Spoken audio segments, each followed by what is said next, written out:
have never been done before. We the people tell the government what to do.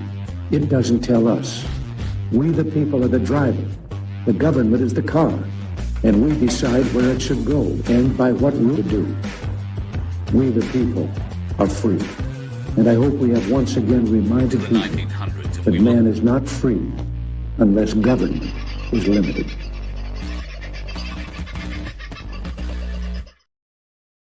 Well, g'day folks, how are you? Hope you're doing all right. I'm pushing through life, the universe and everything a little slowly. We're going to start off with a little video first up tonight, just to give your mind something to think about.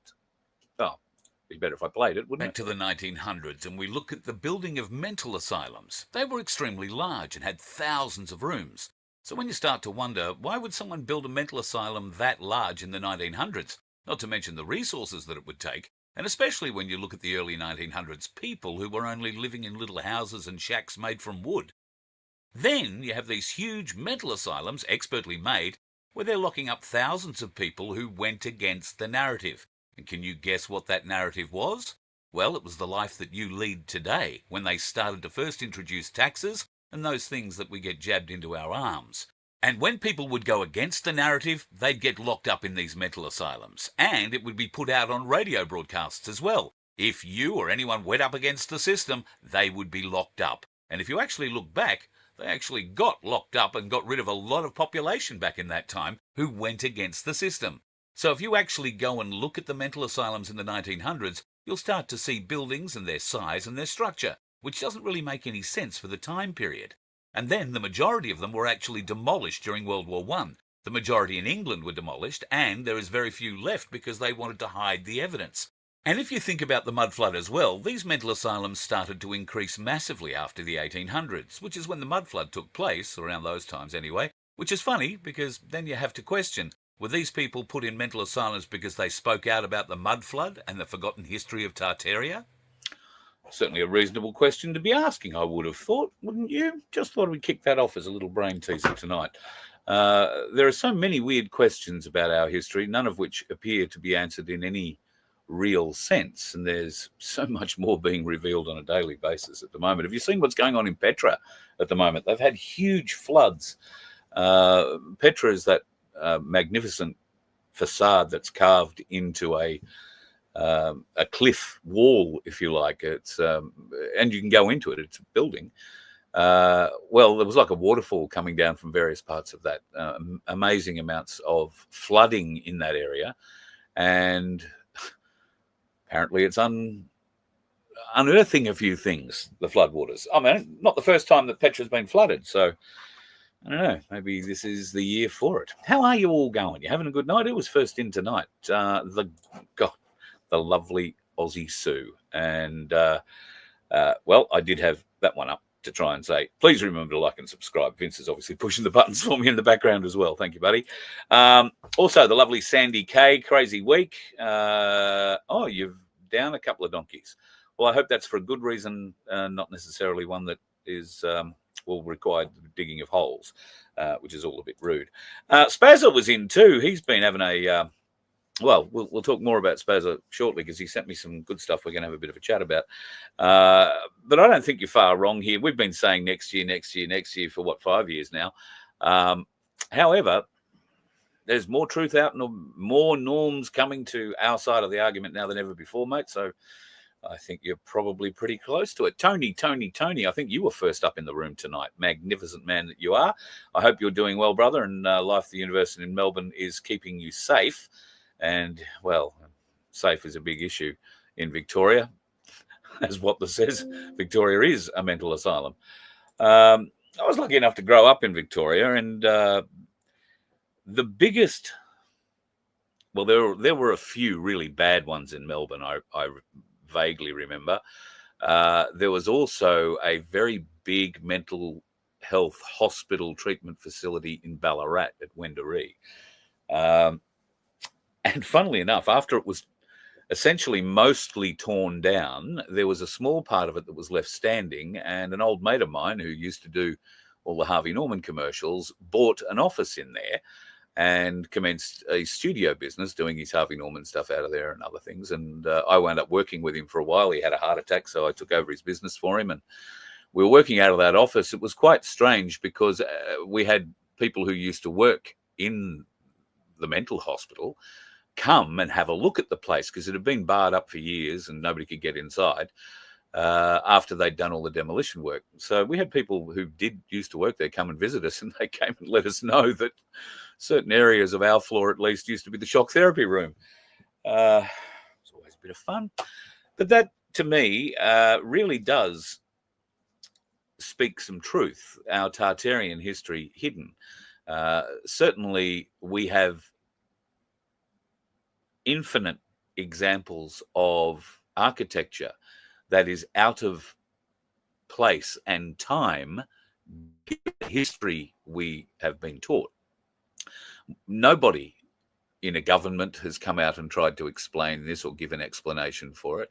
And certainly when these new things are unraveled or revealed, as they seem to have been over the last few years, governments offer nothing and go the other way, try and suppress it, obviously. Mainstream media is not talking about it in any way, shape or form. And in fact, I think mainstream media are now fully aware that the vast majority of the population do not trust them in any way. They probably view the news as more entertainment value than anything else, if they're still watching it. And that I leave a very broad statement there. I should segregate a certain section of the community out of that, and that would be the ABC lovers, both the listeners to the radio and the watchers of the TV channels that they offer up. They don't work for us in any way, shape or form. They work for the people running the world, or the ones that want to run the world, and that isn't the Australian government. I can guarantee you that. We're going to have a few little interesting chats tonight about this bunch of horrible, horrible human beings who have been exercising all sorts of interesting coercive tactics that will be able to exercise further control over you. And one of them is this document right here. Now, I have posted the link to this document in the description.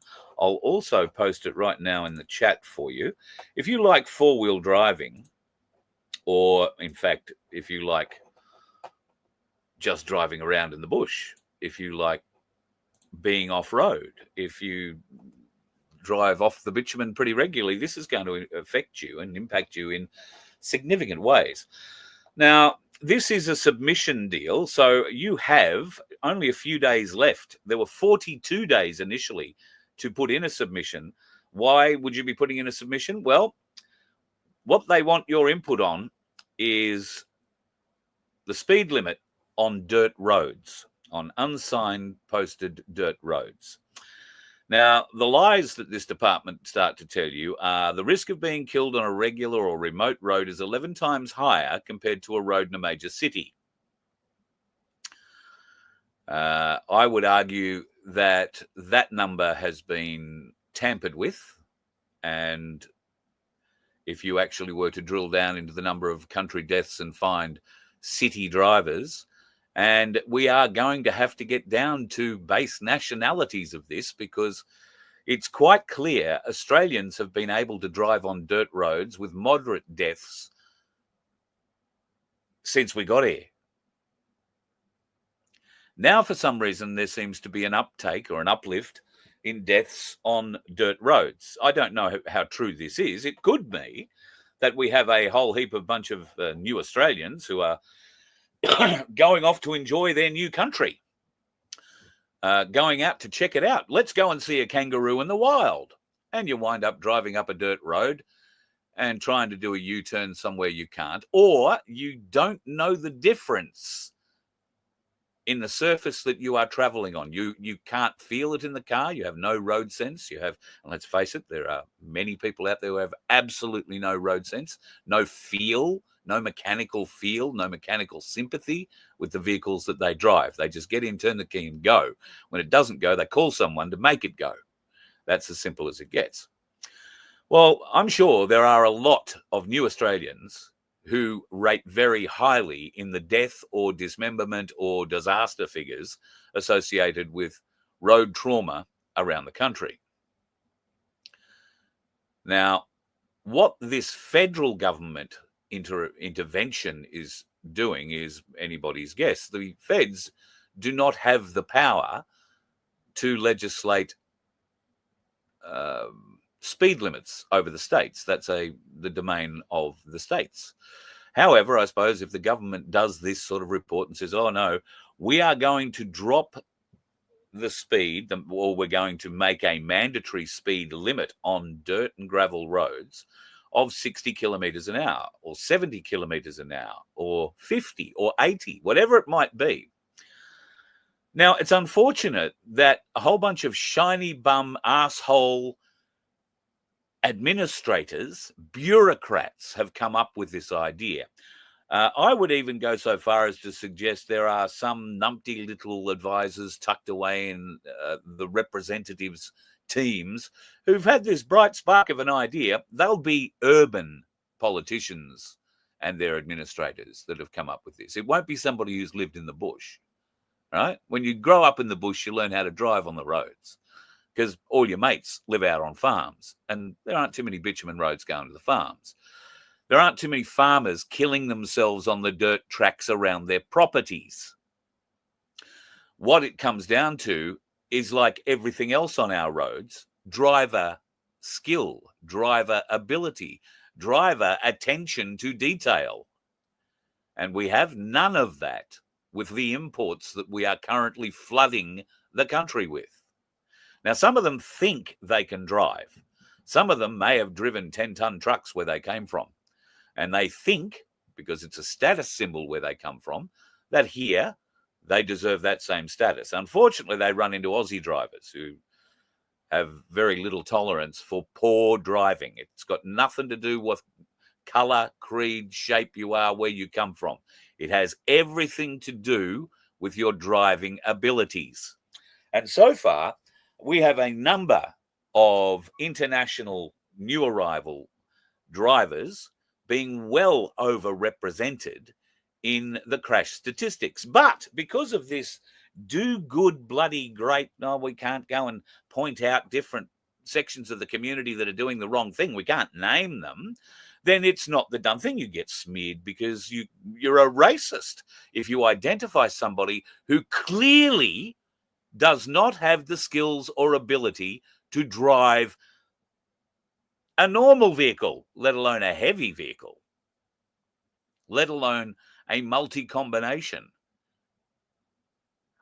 And how many of these new Australian drivers are on our roads and can't read English, maybe can't even speak English, probably don't understand English?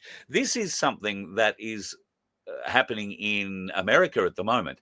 You may have heard recently there's been a spate of absolutely horrendous truck accidents where, I think 3 people were killed in the one on the Florida Turnpike. There was another one somewhere in the middle of America. And then recently there was another one in California. Now, all 3 of those accidents were truck driver error, truck driver inattention to detail, truck driver, truck driver, truck driver. In every instance of those 3 crashes, the truck drivers were illegal immigrants who had come across the border at Joe Biden's invitation. That is the southern border. They didn't come through any border stop. Somehow or other, even though being illegal and not having a driver's license of any kind for America, in California, that wasn't any kind of inhibitor to getting a license. If you wanted to drive a truck, all you had to do was call up to the Californian DMV, turn up, and they would make allowances for the fact that you were new to the country, that you didn't speak English very well, that they took your word that you knew how to drive a truck, and you get a license. Or you don't, as the case has been for 2 of those 3.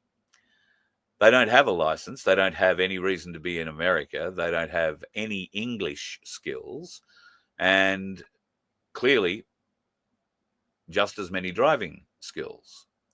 The most recent accident that I'm aware of was in California. I think it killed 4 or 5 people. It crushed 4 cars, and this truck sailed off into another truck. I don't understand how, and it happens. It's always confused me at racetracks as well. Cars, when they have an accident, and I've had a few accidents. I mean, you don't do the driving I sort of do and not have the odd accident at times. Thankfully, I had most of my accidents in my youth, where I was driving stupidly and doing silly things that all young people do occasionally.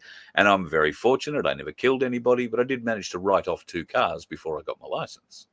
So, and one of them was on a dirt road, funnily enough, at night. Wound up in a table drain, went through a chook shed. Very ugly. Very ugly. XC Falcon, if memory serves. But I went off and learned, because I had a lot of country driving to do. And you learn to appreciate the road surface you are on and the differences in it. If it's got lots of little rocks on it, don't drive as fast because you're going to slide a lot more. Pretty simple stuff, but if it's only simple if we've lived it all our lives. Those who come in from overseas don't necessarily understand this, although most of these countries only have friggin' dirt roads. So I don't know how they didn't learn to drive on their own dirt roads before they got here, or maybe their dirt roads are of just such a shit standard and they're driving while at a high standard for their dirt roads is a shit standard for all of ours. That could be the same, could be the issue. But right now, our biggest problem is we have so many drivers on the road who don't know what they're doing, and the government now wants to throw more pressure on you living in the bush to drive at a much lower speed limit. People die at 60 kilometers an hour on dirt roads. Not every day, thankfully, but it happens. People can die on a dirt road, on any road, doing 50 kilometers an hour, 40 kilometers an hour. It doesn't really matter. The speed is not the problem. It's the sudden stop at the end and whether or not that sack that, surrounds your soul can put up with the shock of it. That's the big matter. And sadly, some people can't. Very minor accidents, people have a heart attack or die. They get scared or whatever happens. In our case, they just tend to go to sleep at the wheel, or they get on their phone, or they're changing from one diggy song to another, and they take their eye off for a second to hit the button, and bang. And when you're driving a B-triple or a quad trailer across the country, non-stop, with you and maybe 2 other people in the cab with you, well, it's a big bang. It is a very big bang. And look, I'm going to give you an example of the kind of driving that we're talking about here. This bloke clearly didn't get the message that dirt roads are not really good to drive on, particularly if you are in a very large, heavy vehicle. Oh, whoops, it wasn't a dirt road. This is a bloke who clearly couldn't read any of the signs and has no physical understanding of what a cul-de-sac is, that he thought he would just get his truck in there and give that a go. I don't know about that. Well, can we see what sort of make of truck is that? Iveco, maybe something like that. I don't know. I found it a bit weird because they've got a threesome button inside it for the drivers. Lucky them, I guess. Everybody's entitled to a break.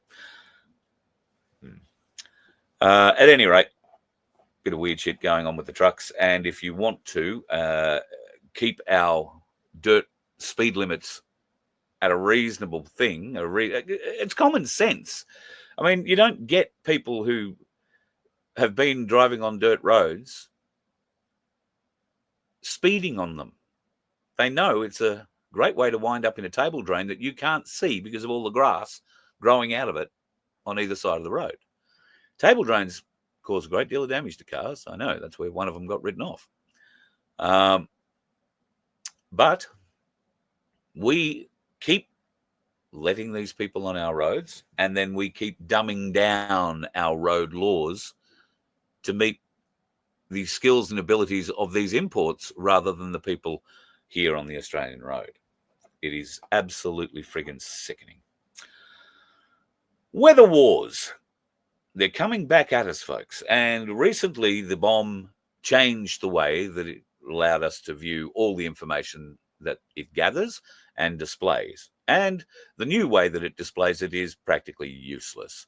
However, we have found others, and windy.com is well worth having a bit of a look at. Some of its radar information is quite detailed, as this would show. Now, we all know that we've looked at the storms for the last few days. This is a storm from yesterday, and this is a screenshot taken of Moree. There is a very strange radiating energy field coming out of Moree. Now, we know that we have seen beam energies come out of this area before, somewhere a little south of Moree, in fact. And this one looks to be coming clear straight out of it. You can see the pattern, that rather interesting surround pattern. And if you think that that was the only place that was happening, you would be wrong. And this is where we get onto Spazza.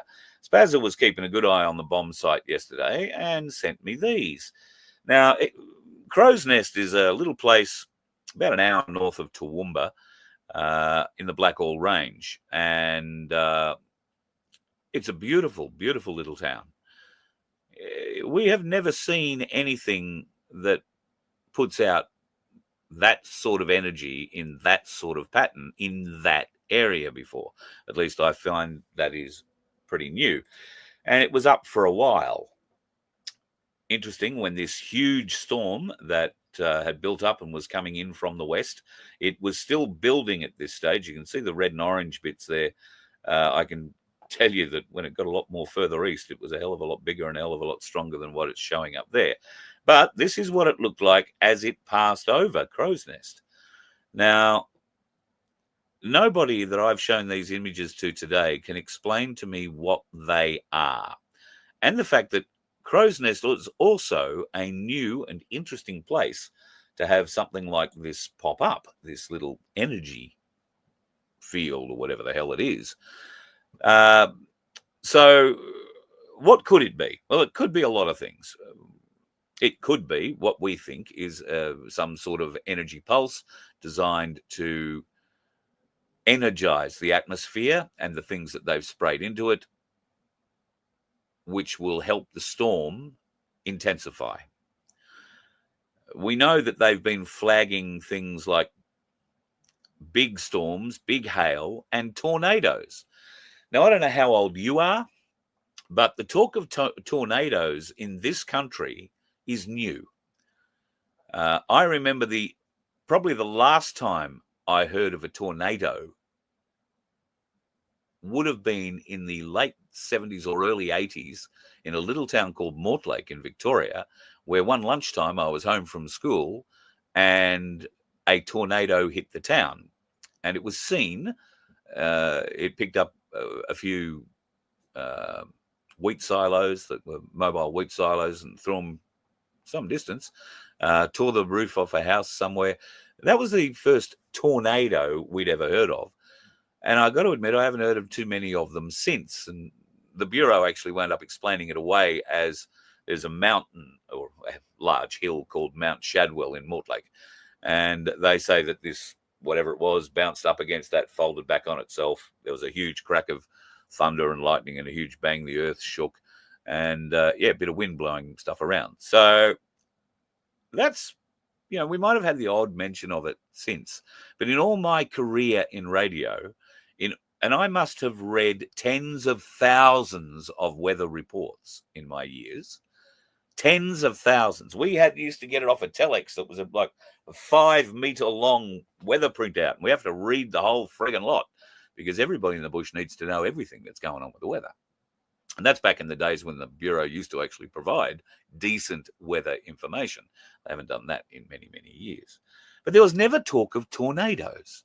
And admittedly, I was in Victoria, so we weren't talking about cyclones either. But they made the news when Queensland was getting a cyclone, or Western Australia, or the top end somewhere was getting a cyclone. Yeah, we heard about it. Didn't affect us in any way, shape, or form, but we heard about it. Now we're getting tornado warnings in places where tornadoes have never been. We're getting cyclone warnings and cyclones coming further south than they have ever been seen before. And of course, these criminals that are installed in our foreign belligerent occupying force in Canberra want us to believe that putting up some of these absolutely magnificent solar farms and wind turbines is going to fix everything. Leaves me a bit flaccid, if you know what I mean.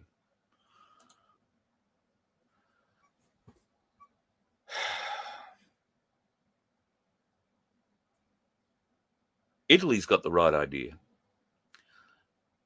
Italy's gone on strike, and they've actually got behind it. The nation seems to have got behind it. That means that the nation is not paying taxes. The nation is doing nothing on behalf of the government, for the government. And people, I believe, there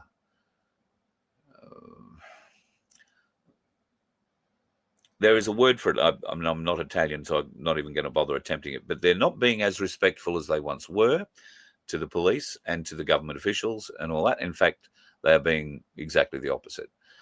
However, they're doing it peacefully. And they're pushing back with everything they can at the moment. The world, and I suspect many of us here in Australia, are watching what goes on there very, very closely. You're not seeing any of this on mainstream media.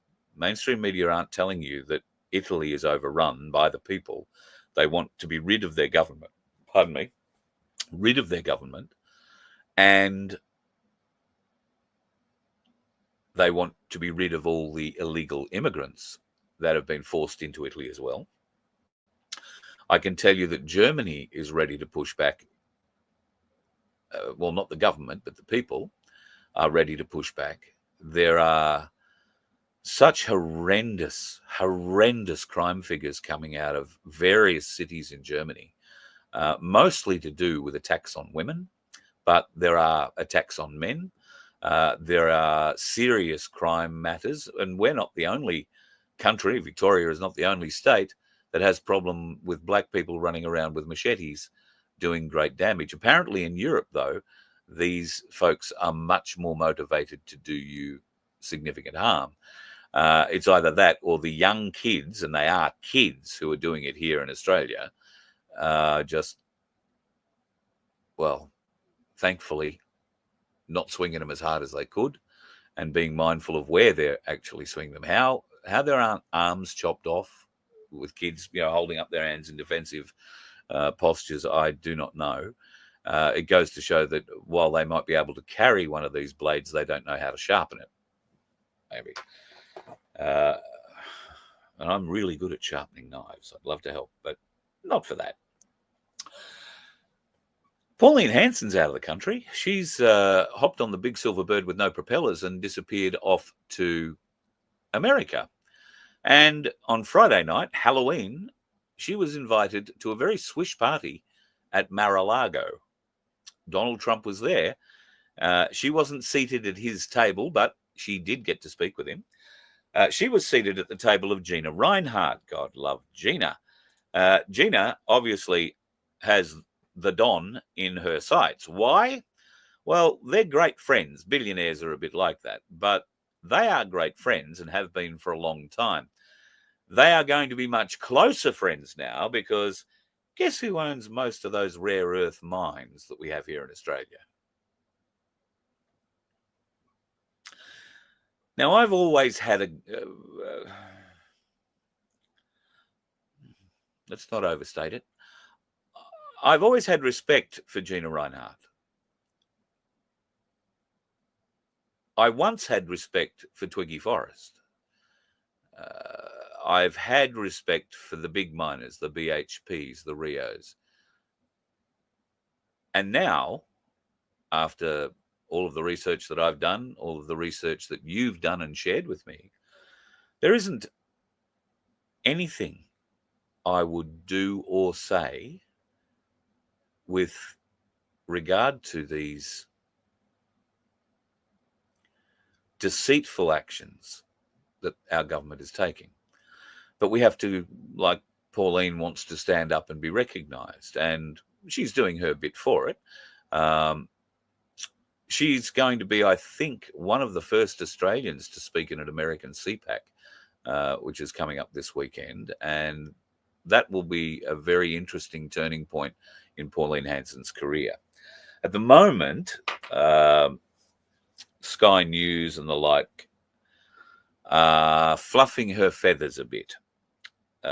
She has gone up in the polls. I think One Nation is now 15 or 16% higher than it was at the last election. And that is a massive change in what could be our next parliament, if it can be maintained. I saw an interview recently with Pauline where she suggested that One Nation were going after at least 7, maybe 8 seats in the Senate. And they have a very good chance, if they cannot do anything stupid and blow themselves up with the people between now and the next election, they will have a very significant chance at becoming the bloc we need in the Senate.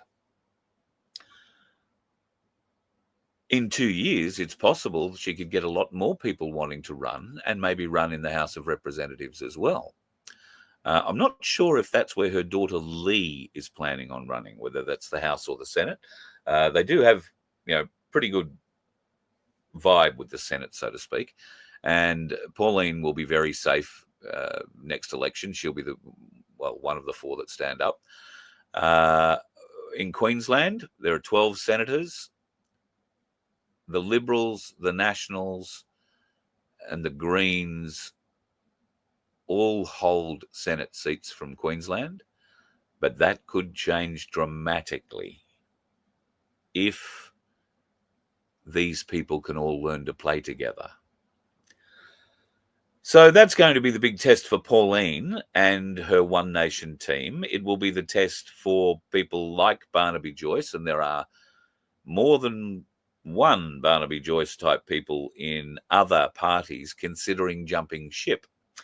The Liberal Party and the National Party are going head to head at the moment because the Nationals, after Barnaby's defection, let's call it, he hasn't left the party room yet, but he's made it very clear that he doesn't get along with the leaders. The National Party no longer serves him and doesn't believe that it is serving the people of his constituency, that he would stand and run as an independent or fall in line with Pauline. Now, he's not the only one. However, it's called the Liberal National Party at the moment. It's a coalition. This has the ability to drive it all apart. And why is that? Well, because Pauline is showing some common sense. She's saying, stop the mass migration, which is something that every Australian, I think, anyone with half a brain and a bit of rational thought processes would understand. I think she's, if she can maintain this level of popularity, and if she can keep saying the right things and bring more people like Barnaby Joyce, like the Katters, she is going to need Bob Katter's support to win another Senate seat in Queensland. She's going to need Robbie Katter's support. Now, Far North Queensland is a law unto themselves, and if you're unaware of it, God love them. There is an idea that the Katters are profit, and it's been around for many, many years, that Queensland gets split in two and we get another state out of it. Now, I don't know that that is ever going to happen. It would be interesting if it did, because all of Queensland's wealth is locked in essentially north of the Tropic of Capricorn. Run a line through Gladstone is the Tropic of Capricorn. And anywhere north of there would become Far North Queensland and a different state. All the mines would happily fall into that area. So too would the Australian National Gold Reserve at Palmer River. A very wealthy part of the land in far north Queensland. So would it mean better governance for Queensland? Yes, I think it probably would. There's probably an argument that says West Australia could do the same thing, although there aren't probably as many people living in far northern Western Australia.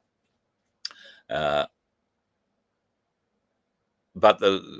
there is clear evidence that change is going to come, and it will come from far north Queensland and move south.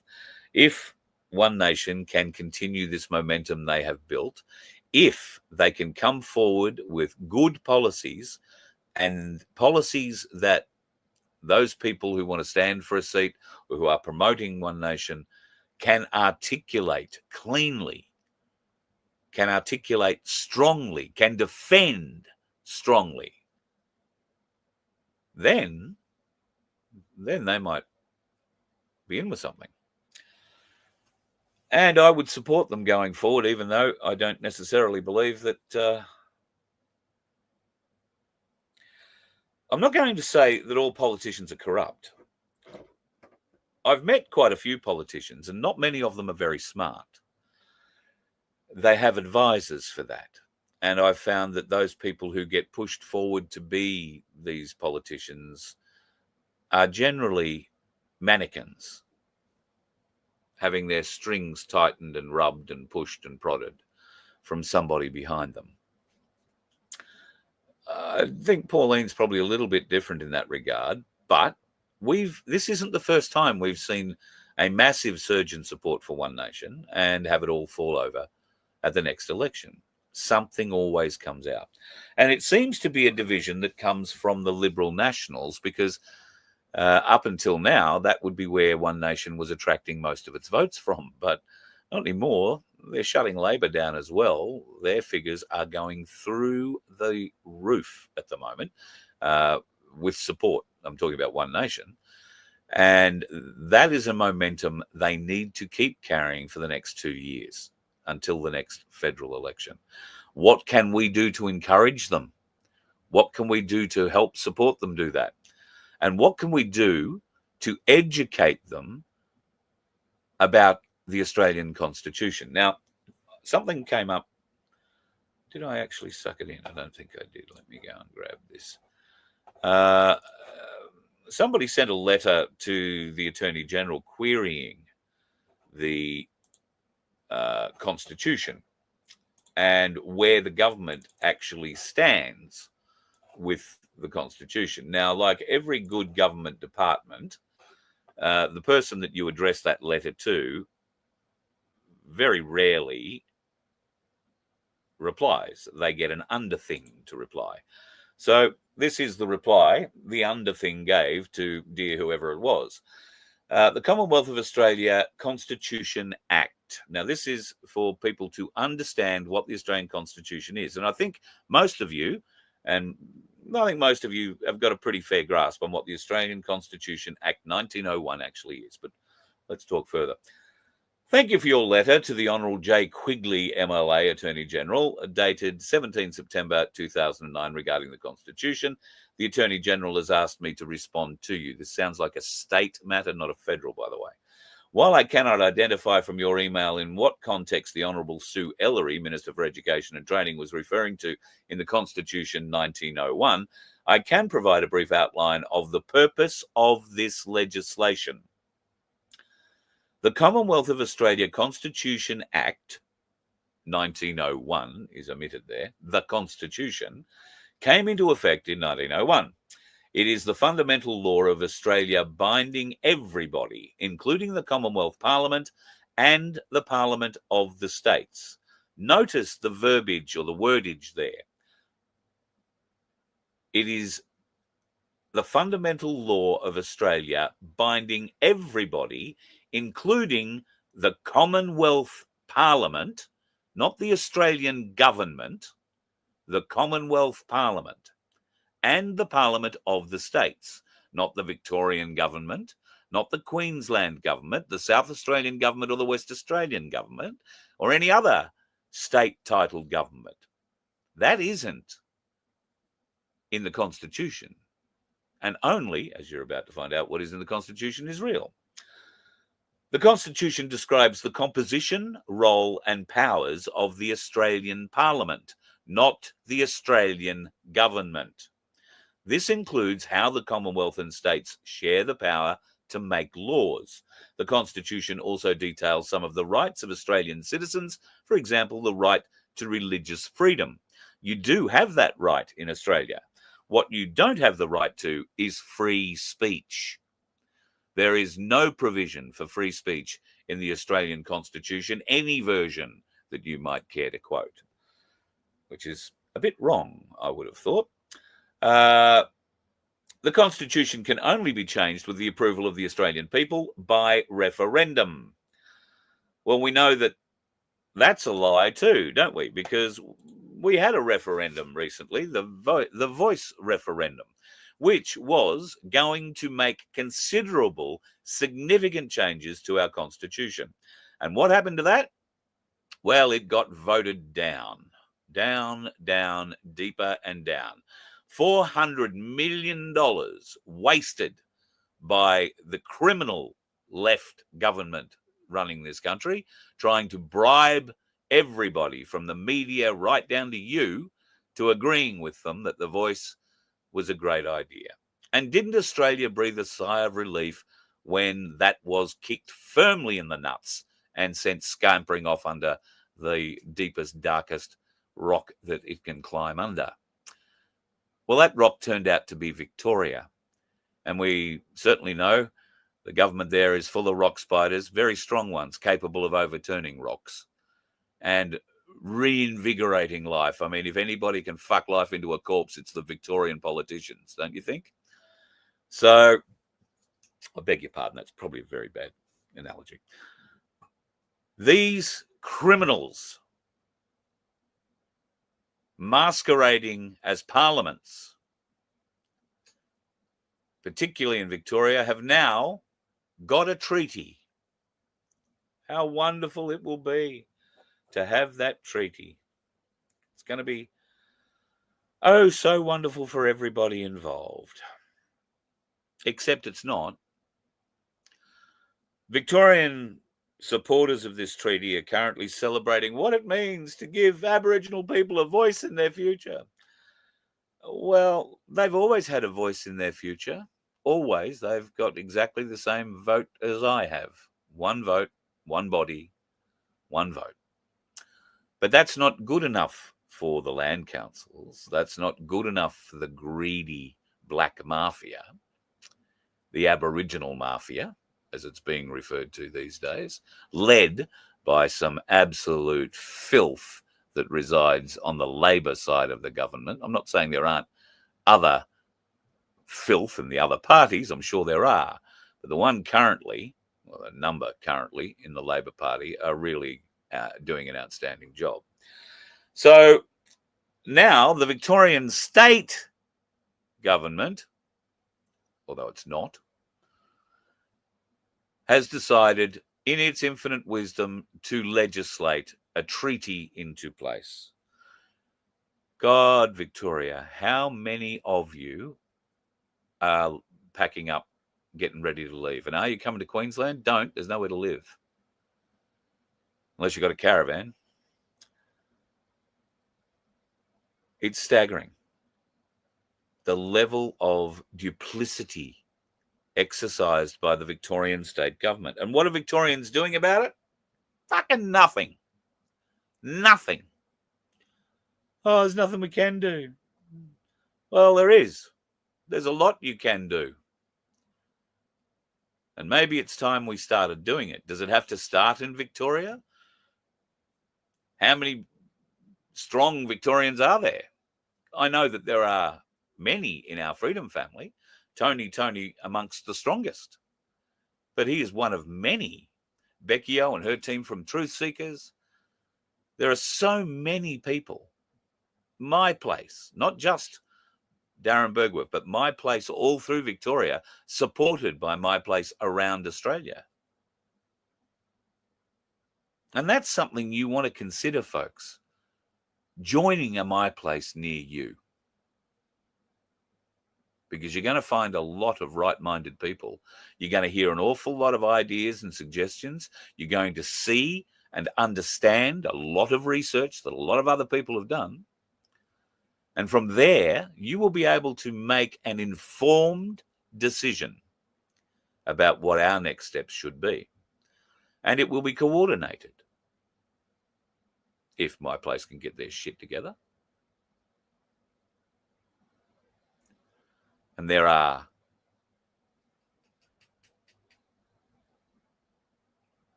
some concerns I have there. And I'll be honest, there is one concern I have there. Yeah, there's one concern I have there. But if we got rid of that one concern, I think my place can help lead this country back to some form of parliament that resembles that which our Constitution denotes.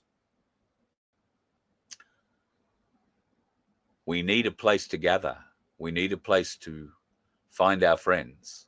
That's what my place was always about. Darren set it up with that in mind. There's a lot of other things that have gone into it now, and a lot of other bits and pieces, which to my mind are superfluous in certain ways, but useful in many, many others. I get comments almost on a daily basis from my place people who are thankful for their my place, thankful for the interactions. I met a marvelous group from the Northern Gold Coast just last week. I think there is another meeting either tomorrow or the next day. I don't think I'll be able to get to it, but beautiful bunch of people. Now, they have their meeting during the middle of the day because it's just easier for everybody. But there were 25 people who turned up at a cafe like mid-morning to have really good, informative conversations. Every one of them was researching something themselves and was sharing that information. These are the kinds of groups we need to embrace, people. You need to. If you've got information you need to share, you need to get into something like that and start sharing it. Don't go to the local Freemasons Lodge. They'll make you roll up your pants leg and swallow a sword. But you can go to a my place and not have that sort of worry. I think Ricardo's given up on his bent of trying to claim that Darren Bergworth and me and anybody associated with my place was a Freemason. I think he's given up trying to, well, as far as I know, he's given up full stop. Because I haven't seen him, haven't heard from him. I don't think anybody in Australia has heard from him since he shat on, well, just about everybody. He has some limited interactions with his American audience, one of whom will be joining me hopefully in the next little while. We'll have a little bit of a chat and catch up, not about Ricardo in any way, shape or form, but I'm very interested to get his perspective on what's going on in America at the moment and what we can expect coming up from January 1st. One of the things to be expected from January 1st is a lot of troop movements in and around Washington. They are preparing for something. There isn't an inauguration. There won't be a January 6th, so to speak, unless it is in memory of that January 6th.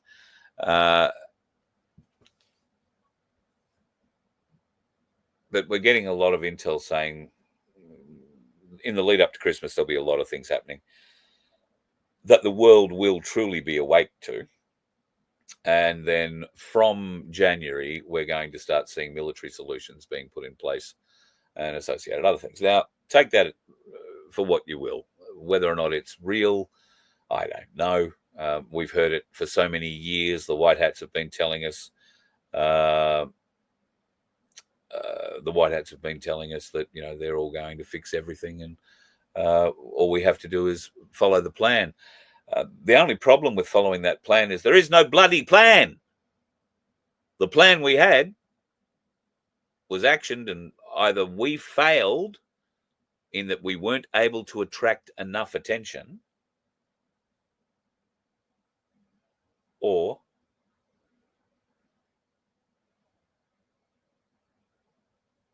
we just don't have enough numbers yet, which is highly possible. I saw something pop up there. Bosey's going on with Patriot Street Fighter and Jayco. Well, it'll be one of those two blokes I'll be talking to in the not too distant future. And if I get one, I'll probably get the other one. So we will have a bit of a chat with them at some stage. I think my emails are turning up in spam folders at the moment, but I'm receiving theirs. So we'll see how it goes at their end. But hopefully, maybe later this week, we'll be able to organise something there to give you a little bit of an idea of how things are happening in America. And rapidly is, I think, how things are happening in America. Pardon me. There is, it's so hard now. In the last month, the AI constructs that are being pushed out into social media and mainstream media are getting harder and harder to pick, much harder to pick. And you've really got to view them a lot. For some reason or other, I have been getting in YouTube shorts feeds and that kind of crap, all of this AI whale shit, whales jumping out of boats, whales the size of friggin' cruise liners jumping out and crushing fishing boats. It's all bullshit. It is not happening, folks. Do not believe it. If you think, oh, wow, that looks so spectacular. And they're even doing it. Like I saw something popped up today. There's a bloke standing on the arse end of a fishing trawler with a wave coming towards him from the back of the boat. Not a huge wave, just a bit of swell that's coming up against the back of the boat. And then next thing, some huge AI-generated shark leaps out of this wave and chomps the bloke. Now, for all the money, it looks like a real video. Some people will be traumatized by watching that, believing that it's real. If our e-safety Karen needs to exercise her strength and power in some way, shape, or form, I would suggest that rather than trying to make everybody who's over 16 gain a digital identification so that we can be known to be over 16 and be allowed to access our Facebook account, they'd be doing much better trying to throw some money at that other problem. It might fix it a lot quicker. It'll certainly help us moving forward. But that might require the use of some common sense, and we don't have too much common sense in this country. One thing, I've actually been aware of this now for a couple of weeks, and I've neglected to bring it up for a variety of reasons, so I apologize. It's not that I'm trying to hide information from you in any way, shape, or form. But I have heard that if you are a Croatian man and you hold dual citizenship, particularly if you are a young Croatian man, you are going to get called up in Croatia for compulsory military service.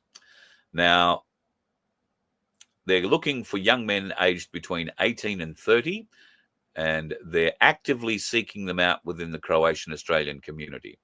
Now, the government has, the Australian government, has issued a bit of a notice. The Department of Foreign Affairs and Trade have issued what they call a stark warning, telling male dual Australian Croatian nationals that they must fulfill their obligations under the law.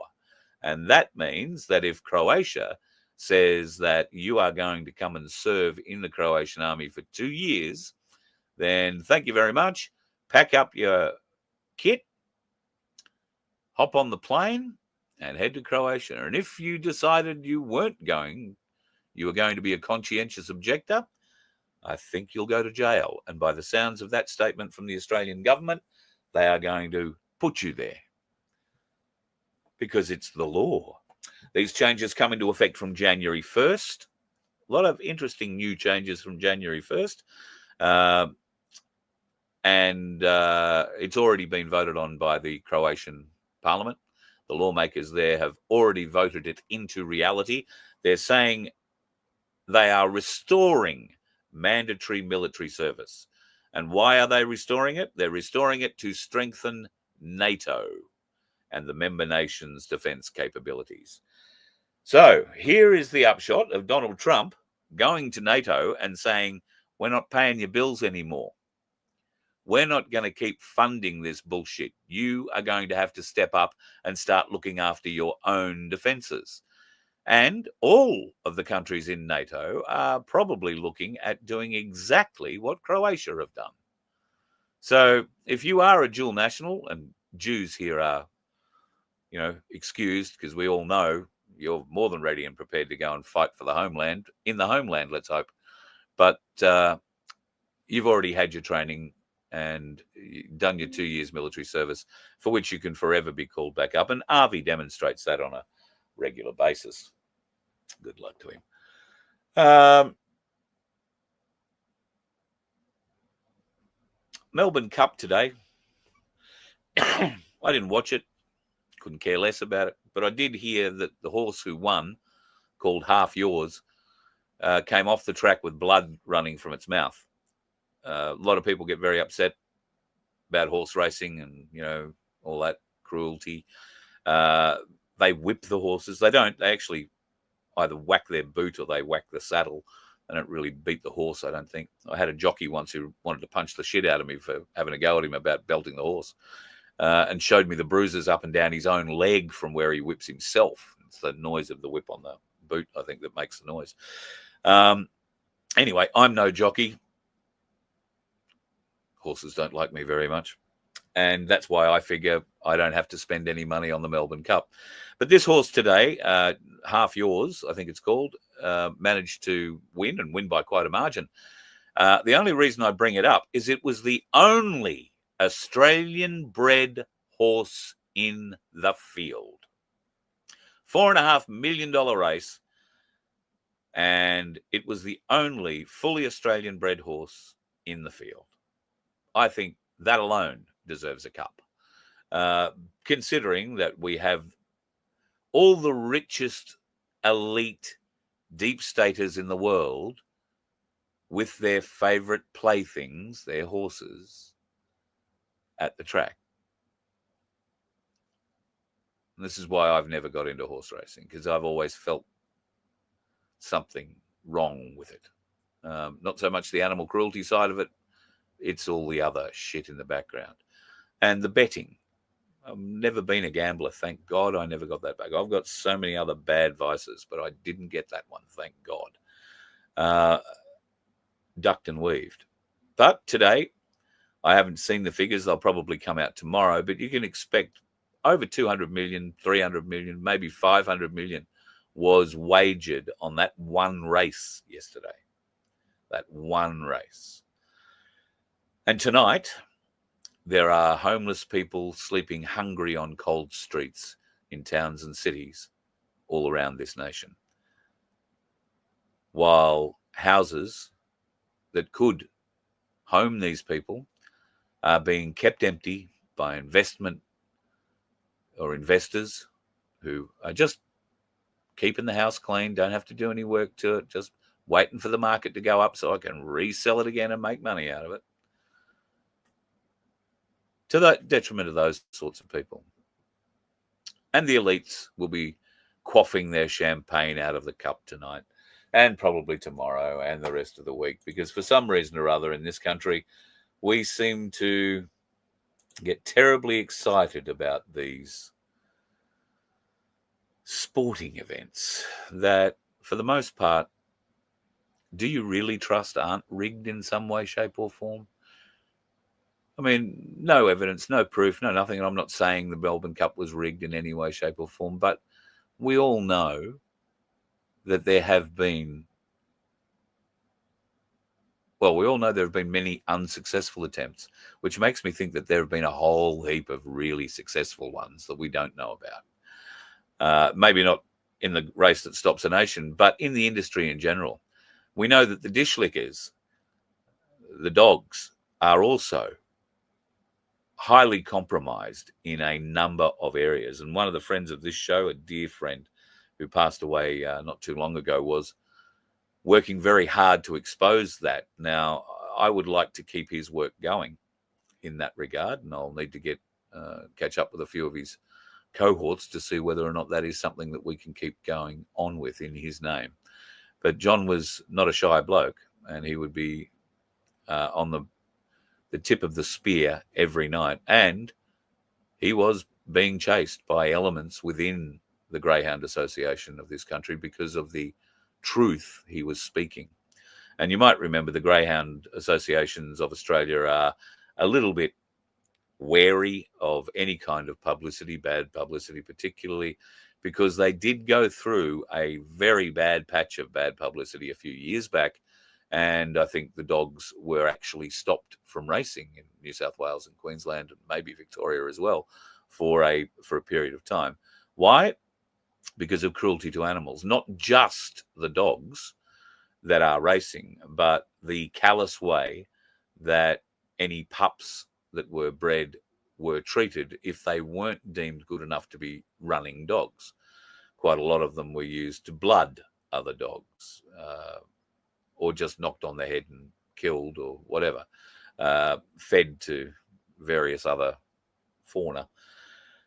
And when this was discovered, predominantly in New South Wales, they shut the industry down for some months. It cost millions of dollars. And John was heavily involved behind all that, exposing the illegalities of it. And there is a lot more to come. So while we have waited a respectful time since John's passing, we do not want to lose the momentum that he had gathered. So I will be reaching out to the people around him and seeing what we can do to keep that momentum going, or restart it, as the case may be. I've just seen something pop up on a Facebook post that says, as 3I Atlas approaches, scientists have changed the SETI protocol. That's the search for extraterrestrial intelligence. And they were set up at the Parkes Observatory, the dish, for many years. Don't know if they're still there.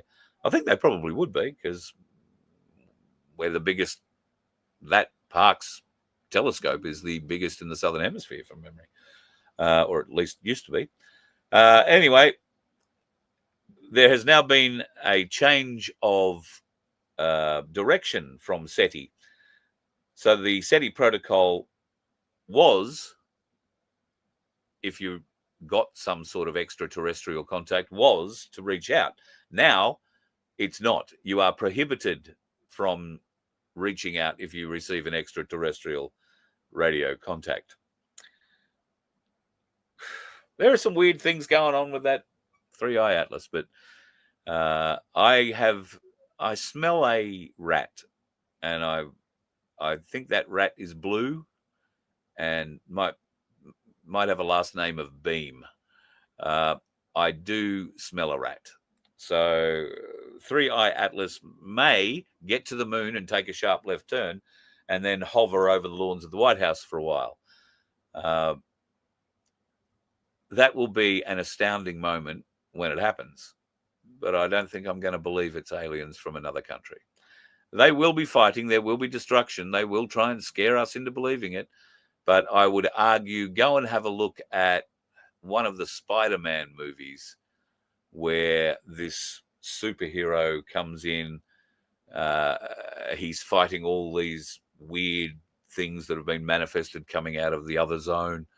And it turns out that they're telling you how Project Bluebeam works in that movie, using projectors, using all sorts of different things, sound effects, and real explosions. So they really do blow things up. It's got to look real. And people will die because it has to look real. But let's not go and get too concerned that they are actual aliens coming to us, whether it be on 3I Atlas or a TR-3B spaceship. Who knows? Who knows? It will be an exciting time, and I do look forward to sharing with you what I find out about it along the way, we can be guaranteed of one thing. And what a clustered fuck this is. That's what it'll be. Absolutely, I guarantee it. All right, folks, going to love you and leave you for tonight. I wasn't going to tell you, but I will. I mentioned the magpie. I'm never taking an animal to a vet again. If Sandy's still watching the show, she'll understand why. But I'm never taking an animal to a vet again. Just ridiculous. Beyond ridiculous. So, unfortunately, the little one didn't make it. So, not ready to talk about it yet. Not feeling good about it. At any rate, we will talk about it at some stage because I have a great deal of misgivings about the whole thing. But I don't want to go slandering anybody just yet. I'll do a little bit more research on the whole thing first. Have yourself a good night, folks. God love you. If you're out there helping others and doing it with a smile, then you are among the blessed. Thank you, too, for the prayers for Margie Sedgman, who rang me yesterday morning, or maybe this morning. She's telling me that she is almost in a position to be going home. That hopefully will happen late this week or early next week. It's not her that's holding up this process. It's some equipment. I think she needs a new bed or something at home, which has to be delivered. So that's going to take another few days. But as soon as that's there, Margie's going home. She's still an unwell lady and can do with your prayers, so please don't exclude her from them.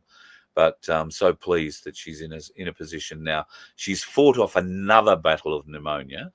And when you reach a certain age in hospital, I'm going to be the worst person in hospital. When you reach a certain age, all they do is maintain you. They don't want to fix you. And Margie has pushed back so hard. She is an inspiration to everybody.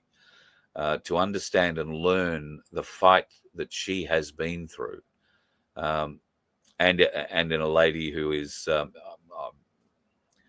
she's over 70, I'll say.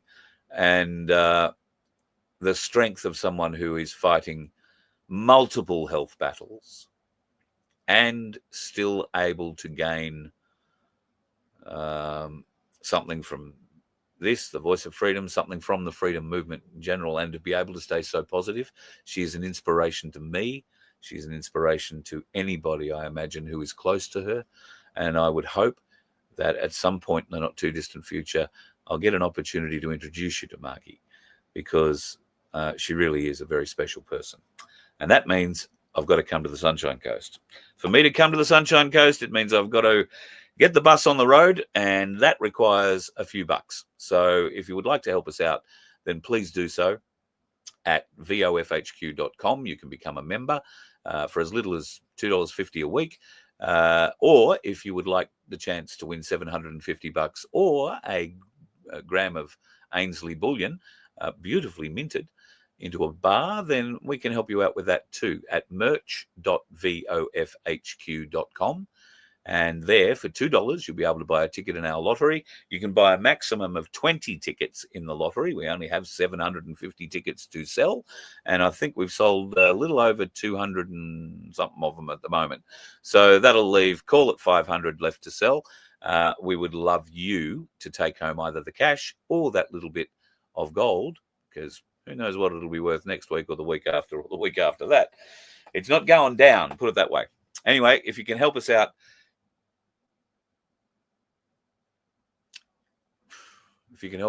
you've no idea what it'll mean to us. And Vince and I will talk more about that in the future. But there's a lot of things happening, folks, and we're going to have to start fighting a little bit for our own survival. So that might require me talking to you a bit more. Anyway, we shall push on regardless. And when the bus does get on the road, watch out for those dickheads. I'll be pushing. You let one ant stand up to us, then they all might stand up. Those puny little ants outnumber us 100 to 1. And if they ever figure that out, there goes our way of life. It's not about food. It's about keeping those ants in line. That's why we're going back. Does anybody else want to stay? Let's rock!